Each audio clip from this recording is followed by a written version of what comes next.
அதிமுகவே தமிழகத்தில் இருக்காது என்று தேனியில் டிடிவி தினகரனை ஆதரித்து பிரச்சாரம் செய்த தமிழக பாஜக தலைவர் அண்ணாமலை ஒரு திடுக்கிடும் செய்தியை வெளியிட்டிருக்கிறார். இதன்படி உண்மையான தொண்டர்கள் யார் என்பது ஜூன் 4ஆம் தேதிக்கு பிறகு தெரியும். யார் எட்டப்பன் என்பதை தொண்டர்கள் அறிந்து வைத்துள்ளார்கள் என்றும் டிடிவி தினகரனுக்கு ஆதரவு தெரிவித்து பரப்புரையில் ஈடுபட்ட தமிழக பாஜக தலைவர் அண்ணாமலை தேனியில் பகிரங்கமாக அறிவித்திருக்கிறார். அதிமுக என்ற கட்சியே ஜூன் 4ஆம் தேதிக்கு பிறகு இருக்காது என்றும் அவர் தெரிவித்திருக்கிறார். ஜூன் 4ஆம் தேதிக்கு பிறகு தொண்டர்கள் செல்வாக்குள்ள டிடிவி தினகரன் கைகளுக்கு அதிமுக சென்றுவிடும் என்றும் அந்த பரப்புரையின் போது அண்ணாமலை தெரிவித்திருப்பது தமிழக அரசியலில் பரபரப்பை ஏற்படுத்தி இருக்கிறது.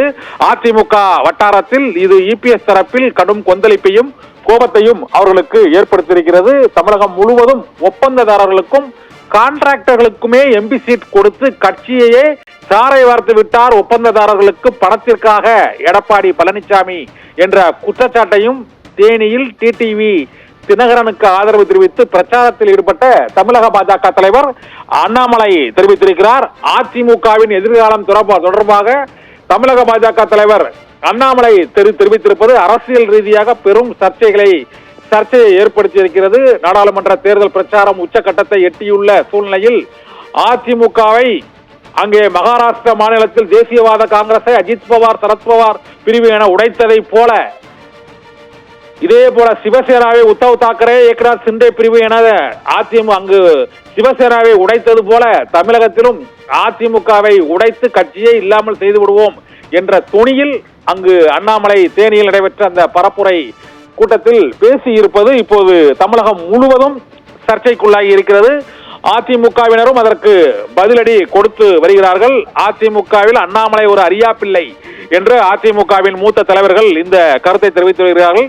இருந்த போதிலும் கடந்த பல மாதங்களாகவே அதிமுகவை பாரதிய ஜனதா கட்சி பிரித்து விடும், உடைத்து விடும், அந்த கட்சியை சுவீகரித்து விடும், வாக்கு வங்கியை அபகரித்து விடும் என்றெல்லாம் பிரச்சாரங்கள் எடுத்து வைக்கப்பட்ட சூழ்நிலையில் இந்த தேர்தலில் ஒரு புதிய முடிவாக எடப்பாடி பழனிசாமி பாரதிய ஜனதா கட்சியில் இருந்து பிரிந்தது இன்றும் சந்தேக கண்களுடன் பார்க்கப்படுகிறது. அந்த கூட்டணி பிரிந்தது உண்மையா இல்லையா என்பது தொடர்பாக பேசி வரக்கூடிய சூழ்நிலையில் இப்போது அந்த கூட்டணிக்கு எதிராக அண்ணாமலை முதல் அஸ்திரத்தை ஏவி இருக்கிறார். அதுவும் டிடிவி தினகரனுக்கு ஆதரவாக பிரச்சாரம் செய்து கொண்டிருக்கும் போது அந்த விமர்சனத்துக்கு இப்பொழுது முன்னாள் அமைச்சர் ஜெயக்குமாரும் காட்டமான பதிலை தற்போது வழங்கிக் கொண்டிருக்கிறார். அண்ணாமலை ஒரு அரியா பிள்ளை என்றும் அவர் இது போன்ற கருத்துக்களை தெரிவிப்பதை தாங்கள் ஏற்றுக்கொள்ள இயலாது என்றும் பாரதிய ஜனதா கட்சியை பொறுத்தவரை அந்த கட்சி மக்கள் விரோத மதவாத கட்சியாக செயல்பட்டு வருகிறது என்றும்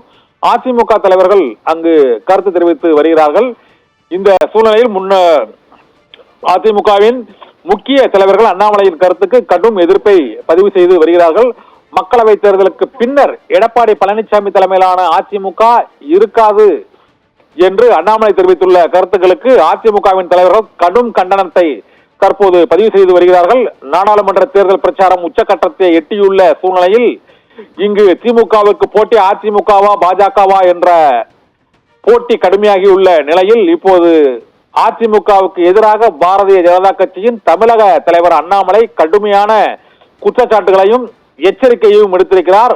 உண்மையான அதிமுக யார் என்பது ஜூன் 4ஆம் தேதிக்கு பிறகு தெரிய வரும். தொண்டர்கள் செல்வாக்குள்ள டிடிவி தினகரன் கையில் சென்றுவிடும் என்று அவர் கூறியிருப்பதற்கு முன்னாள் அமைச்சர் ஜெயக்குமாரும் கற்பனை கதைகளை கட்டவிழ்த்து விட்டுக் கொண்டிருக்கிறார் அண்ணாமலை என்று கடும் கண்டனத்தை பதிவு செய்திருப்பதுடன் அங்கு அரியா பிள்ளையாக அண்ணாமலை பேசிக் கொண்டிருக்கிறார் என்றும் முன்னாள் அமைச்சர் ஜெயக்குமார் உள்ளிட்ட அதிமுகவின் முக்கிய நிர்வாகிகள் இப்போது தமிழக பாஜக தலைவர் அண்ணாமலைக்கு கண்டனம் தெரிவித்திருக்கிறார்கள். இதுவரை பிரச்சாரம் நடைபெற்று வரக்கூடிய சூழ்நிலையில் வாக்குப்பதிவுக்கு இன்னும் ஒரு வார காலமே இருக்கக்கூடிய நிலையில் அதிமுகவின் தரப்பில் பாரதிய ஜனதா கட்சியை கடுமையாக விமர்சனம் செய்தார்களா என்ற விமர்சனம் ஒருபுறம் இருக்க,